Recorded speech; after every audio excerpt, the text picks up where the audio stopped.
Private ആൾക്കാർ invest ചെയ്തോളും, അവർ ചെയ്തോളും. പ്രൈവറ്റിന് ചെയ്യാൻ പറ്റുന്ന കാര്യങ്ങൾ അവരെ ചെയ്യാൻ അനുവദിക്കുക, ശത്രുവായിട്ട് കാണാതെ നിൽക്കുക. ലാൻഡ് മോണിറ്റൈസേഷൻ പോലുള്ള പോളിസികളും മറ്റൊക്കെ ഉണ്ട്. കോടിക്കണക്കിന് രൂപയുടെ അസറ്റ് ഉള്ള ഭൂമിയാണ് സർക്കാർ വലിയ ഭൂമി മുതലാളിയാണ്. പക്ഷേ കണ്ണായ ലൊക്കേഷനിലൊക്കെ ഒരു ചെറിയ ലുലു മോളിൻ്റെ തൊട്ടടുത്തുണ്ട് ഒരു ഒറ്റ ചായ്പ് വെച്ചിട്ട് പച്ചക്കറി കച്ചവടം ചെയ്തുകൊണ്ടിരിക്കുക. വേറെ ഏതെങ്കിലും ഒരു റിയൽ എസ്റ്റേറ്റ് മുതലാളി ചെയ്യുമോ? നമ്മളിത് ചെയ്യുന്നുണ്ട്. ഇത് നമ്മൾ മാത്രമേ ചെയ്യുന്നുള്ളൂ എന്നുള്ളതാണ്.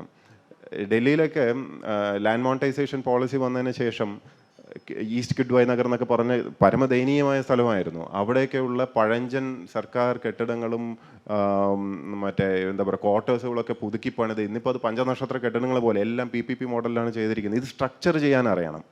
PPP മോഡൽസ് അല്ലെങ്കിൽ ഫിനാൻഷ്യൽ മോഡൽസ് പുതിയ കാലത്തുള്ള എത്രയോ സാധനങ്ങൾ വന്നു കഴിഞ്ഞു. നമ്മൾ ഇന്നും 60കളിലെയും 70കളിലെയും EPC ടെൻഡറിങ് മാത്രം ചെയ്തുകൊണ്ടിരിക്കുക. ഒന്ന് ആലോചിച്ച് നോക്കൂ.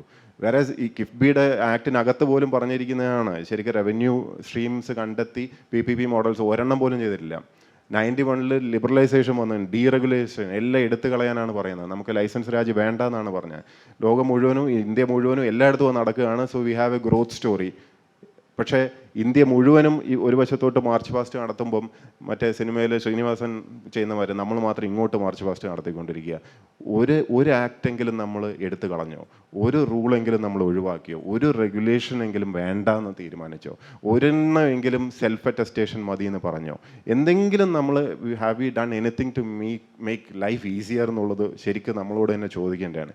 ഇനിയെങ്കിലും ആ ഡീറെഗുലേഷൻ വേണം എന്നുള്ളതും ഏതൊക്കെ മേഖലകളിൽ നയാ പൈസ ചിലവില്ലാതെ ഡീറെഗുലേറ്റ് ചെയ്തിട്ട് ഗ്രോത്ത് നമുക്ക് കൊണ്ടുവരാം എന്നുള്ളതുമാണ് ശരിക്ക് ഞാൻ എൻ്റെ അടുത്ത പുസ്തകത്തിൽ പറയുന്നത്. And I find it so happy. കാരണം ഇതുമായിട്ട് വളരെയധികം അലൈൻ ചെയ്ത് നിൽക്കുന്നു എന്നുള്ളതാണ്. ഈ പുസ്തകത്തിലെ ഡയഗ്നോസ്റ്റിക്സ് ഓരോന്നും എടുക്കുമ്പം I find it really interesting. അപ്പം ഇതിൽ കൂടുതൽ ഞാൻ സംസാരിച്ച് സമയം എടുക്കുന്നില്ല. എൻ്റെ പുസ്തകം മാർക്കറ്റ് ചെയ്യാന്നുള്ള എൻ്റെ ലക്ഷ്യം നടന്നു കഴിഞ്ഞു. അപ്പോൾ ഇനി ഈ ഒരു ബുക്ക് തീർച്ചയായിട്ടും എല്ലാവരും വായിക്കേണ്ടതാണ്. ഇതിൽ നിന്ന് ഈ പറഞ്ഞോട്ട് സംസാരിക്കാനുള്ള സ്വാതന്ത്ര്യം സർക്കാർ മേഖലയിലുള്ള ഉദ്യോഗസ്ഥർക്ക് കിട്ടണം എന്നുള്ളതും അവർ ഒരു പ്രോപ്പറായിട്ടുള്ളൊരു വിസിൽ ബ്ലോവേഴ്സ് ആക്ട് ഉൾപ്പെടെ വന്നു കഴിഞ്ഞാൽ എനിക്ക് തോന്നുന്നു വലിയൊരു മാറ്റം കേരളത്തിൽ സാധ്യമാണ്. നിരാശയൊന്നും തോന്നേണ്ട കാര്യമൊന്നും ഇല്ല. ഇതിനകത്ത് ഓരോന്നും ഒരു നല്ല മാറ്റത്തിന് വേണ്ടിയുള്ള കുറ്റവും കുറച്ചും ഒക്കെ കാണും. ഇതിനകത്ത് യോജിക്കാൻ പറ്റാത്തതുണ്ടാവും, ചിലർക്ക് അഭിപ്രായ വ്യത്യാസം ഉണ്ടാവും, ഒക്കെ ശരിയാണ്. പക്ഷേ അതൊന്നുമല്ല നമ്മൾ ഇതിനകത്ത് കാണേണ്ടത്. ഇതിനകത്ത് കാണേണ്ടത് ഒരു അവസരമാണ്.